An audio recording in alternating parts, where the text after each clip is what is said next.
नमस्कार दोस्तों, राधे राधे, जय श्री कृष्णा। एक बार फिर से आप सभी का स्वागत करती हूँ अपने YouTube चैनल पर। दोस्तों, आइए आज सुनते हैं संतोषी माता की व्रत कथा। एक बार की बात है, एक गांव में एक बुढ़िया रहती थी जिसके 7 बेटे थे। 6 बेटे कमाने वाले थे और एक बेटा निकम्मा था। बूढ़िया माँ 6 पुत्रों का जूठा खाना अपने उस 7वें बेटे को देती थी। 7वां पुत्र एक दिन अपनी पत्नी से बोला, देखो मेरी माता मुझे कितना प्रेम करती है। वो बोली, क्यों नहीं, सबका जूठा बचा हुआ खाना तुमको खिलाती है। देखा है मैंने उनका प्रेम। वो बोला, जब तक मैं अपनी माँ को ऐसा करते हुए अपनी आँखों से नहीं देख लूँगा, मैं यह नहीं मान सकता।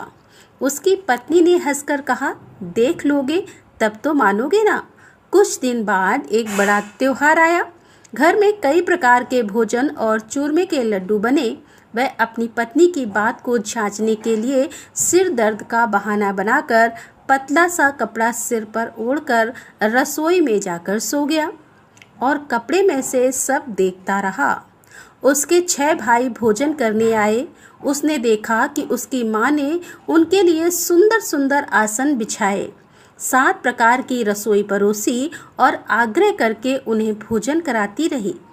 6 भाई भोजन कर उठ गए तब उसकी माँ ने उन थालियों में से लड्डुओं के टुकड़ों को उठाया और उनका एक लड्डू बना दिया। जूठन साफ करके माँ ने उसको पुकारा, उठ बेटा उठ, तेरे भाइयों ने भोजन कर लिया है, तू भी उठकर भोजन कर ले।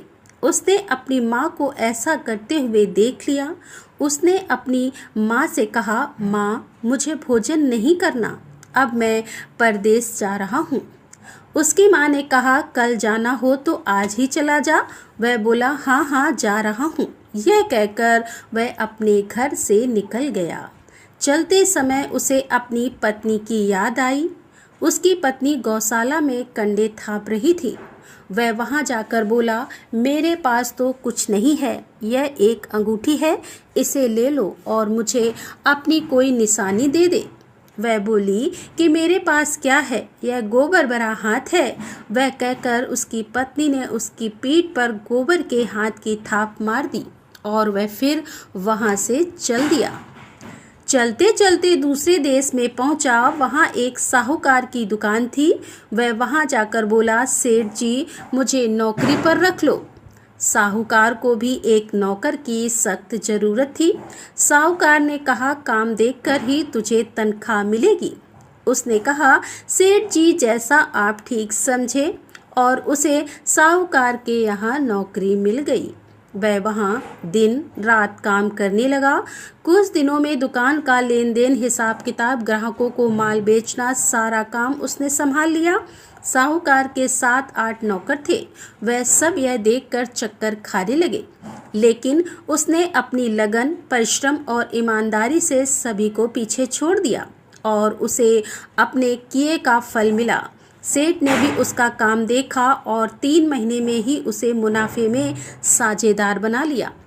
परिश्रम करते करते 12 साल बीत गए और वह उस नगर का एक नामी सेठ बन गया और सेठ अपना सारा कारोबार उस पर छोड़कर वहां से बाहर चला गया।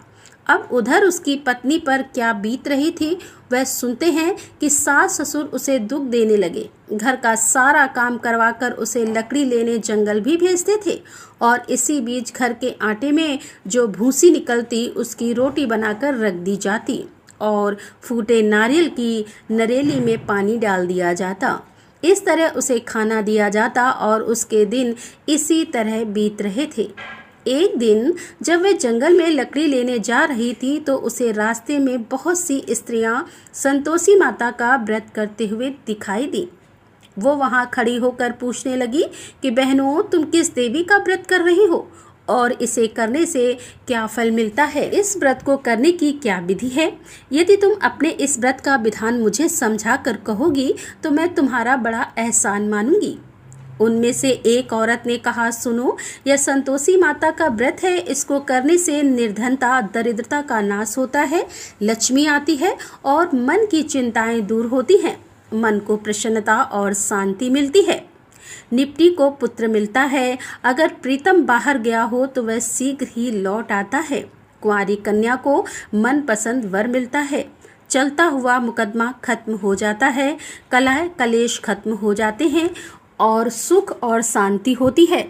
घर में धन जमा हो जाता है और धन जायजा का लाभ होता है तथा और भी कुछ मन में कामना हो तो सब संतोषी माँ की कृपा से पूरी हो जाती है।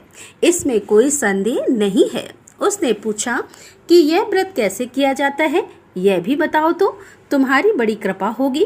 वो स्त्री कहने लगी कि बिना परेशानी, श्रद्धा और प्रेम से जितना भी हो सके प्रसाद लेना, 5 पैसे से 1.25 आने तथा इससे भी ज्यादा शक्ति और भक्ति के अनुसार गुड़ और चना लेना, हर शुक्रवार को निराहार रहकर कथा कहना और इसके बीच क्रम नहीं टूटे, लगातार नियम पालन करना। कथा सुनने वाला कोई ना मिले तो घर में घी का दीपक जलाकर उसके आगे जल का पात्र रखकर कथा को कहना या सुनना, परंतु नियम ना टूटे। जब तक कार्य सिद्ध ना हो नियम का पालन करना और कार्य सिद्ध हो जाने पर व्रत का उद्यापन करना।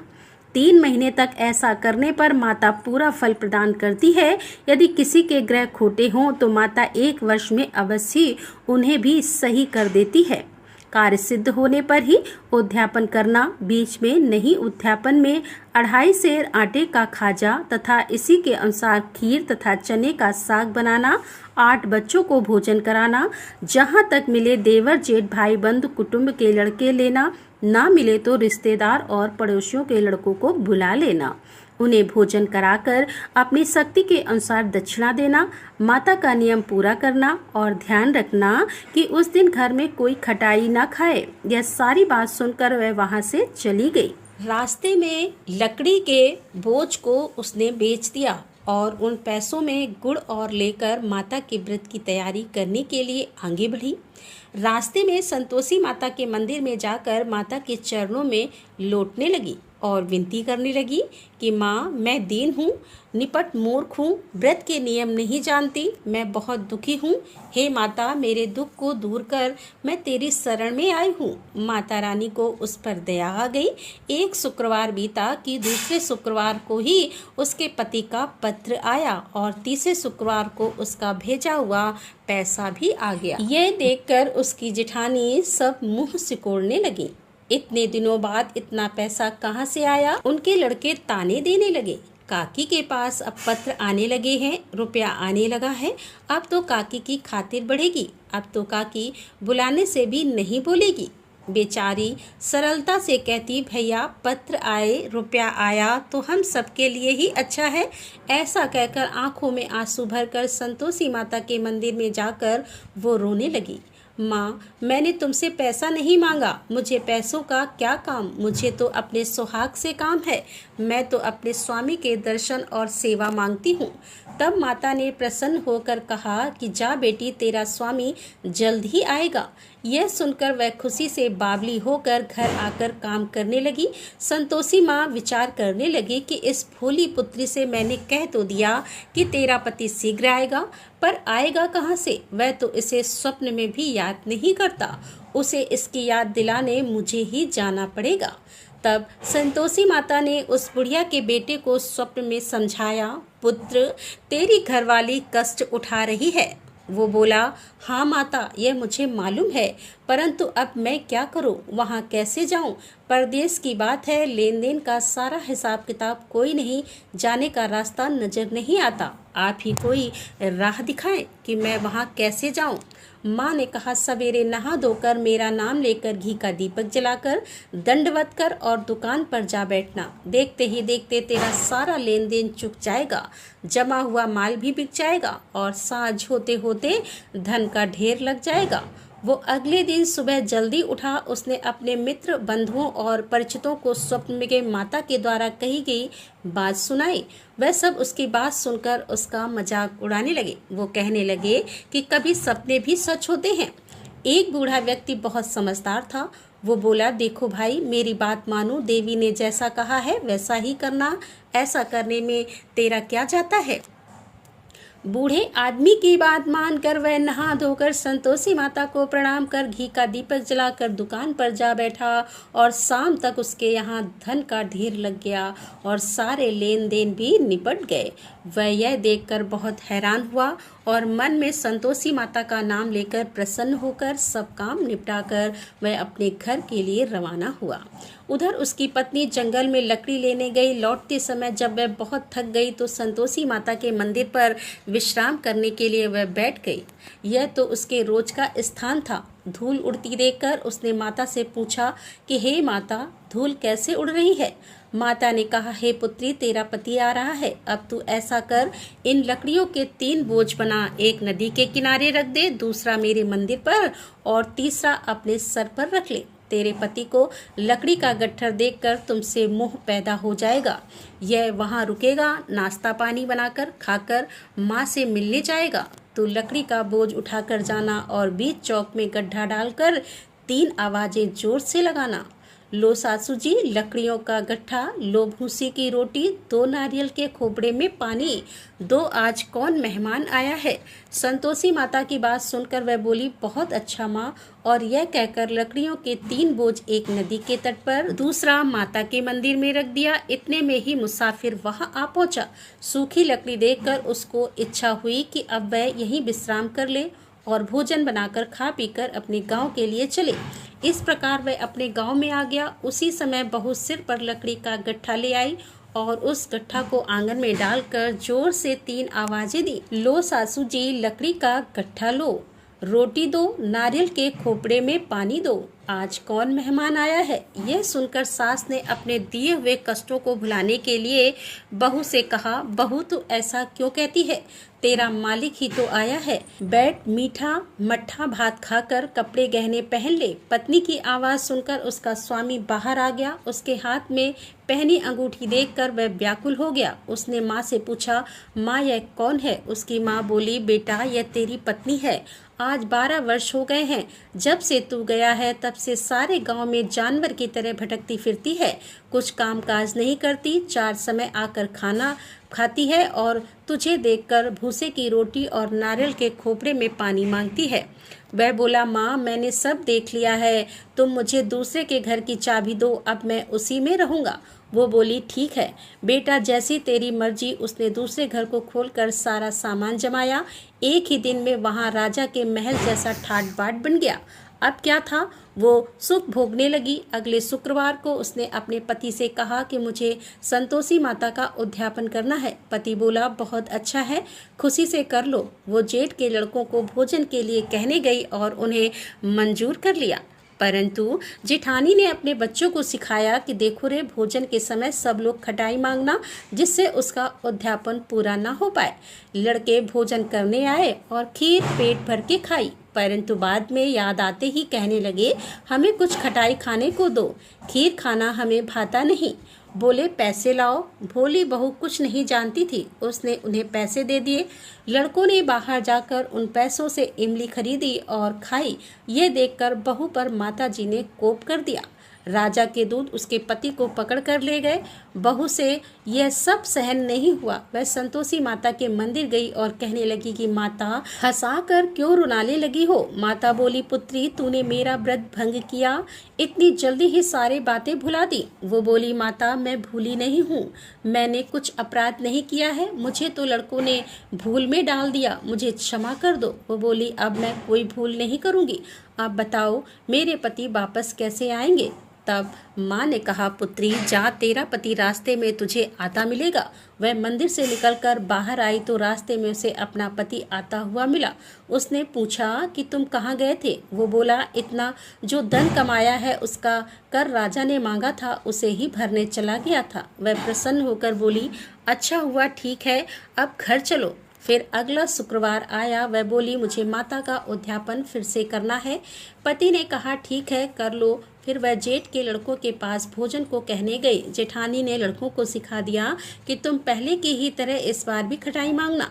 लड़के भोजन करने बैठे, लेकिन भोजन करने से पहले ही कहने लगे, हमें खीर पूरी नहीं भाती, इसे खाने से हमारा जी बिगड़ता है, कुछ खटाई खाने के लिए दो। वह बोली, खटाई तो तुम्हें खाने को नहीं मिलेगी, अगर यह खाना खाना है तो खाओ, नहीं तो जाओ। उनके चले जाने पर उसने ब्राह्मण के लड़कों को बुलाकर भोजन करवाया और दक्षिणा की जगह उन्हें एक एक फल दिया। इससे संतोषी माता बहुत प्रसन्न हो गई। माता की कृपा से 9 महीने के बाद उसको चंद्रमा के समान एक सुंदर पुत्र प्राप्त हुआ। पुत्र को लेकर वह प्रतिदिन संतोषी माता के मंदिर जाने लगी। माँ ने सोचा कि वह रोज आती है, क्यों ना आज मैं ही इसके घर चलूं, इसका आसरा देखूं तो सही कि यह कहाँ रहती है। यह विचार कर माता ने एक भयानक रूप बनाया। गुड़ और चने से सना हुआ मुंह, ऊपर से मोटे मोटे ओंठ जिन पर मक्खियां भिनभिना रही थी। जैसे ही माँ ने दहलीज पर पैर रखा, उन्हें देखते ही उसकी सास चिल्लाई, देखो रे, कोई चुड़ैल डाइन आ रही है, लड़कों इसे भगाओ, नहीं तो यह हम सबको खा जाएगी। बहू ने रोशनदान से देख लिया और वह वहीं से प्रसन्न हो उठी। आज मेरी माता मेरे घर आई हैं, यह कहकर वह खड़ी हुई और दूध पीते बच्चे को गोद से उतार दिया। इस पर उसकी सास क्रोध में भरकर बोली, अरे इसे देखकर कैसे उतावली हो रही है, जो बच्चे को भी पटक दिया। इतने में माता के प्रताप से जहाँ देखो वहाँ लड़के ही नजर आने लगे। वह बोली, माँ मैं जिनका व्रत करती हूँ यह वही संतोषी माता है। इतना कहकर उसने अपने घर के सारे किवाड़ खोल दिए। सबने माता के चरण पकड़ लिए और विनती करके कहने लगे कि हे माता, हम मूर्ख हैं, अज्ञानी हैं, तुम्हारे व्रत की विधि हम नहीं जानते, तुम्हारा व्रत भंग कर हमने बहुत बड़ा अपराध किया है। हे माता, आप हमारे अपराधों को क्षमा करो। इस प्रकार कहने पर संतोषी माता प्रसन्न हो गई। इसके बाद उसकी सास कहने लगी कि हे संतोषी माता, आपने बहू को जैसा फल दिया वैसा सबको देना। जो यह कथा सुने या पढ़े उसका सभी मनोरथ पूर्ण हो। जय संतोषी माता की। तो दोस्तों, यह थी संतोषी माता के व्रत की कथा। आपको यह कथा कैसी लगी कमेंट करके ज़रूर बताएं। साथ ही मेरे चैनल को सब्सक्राइब करना ना भूलें। राधे राधे, जय श्री कृष्णा, हर हर महादेव, जय भोलेनाथ की।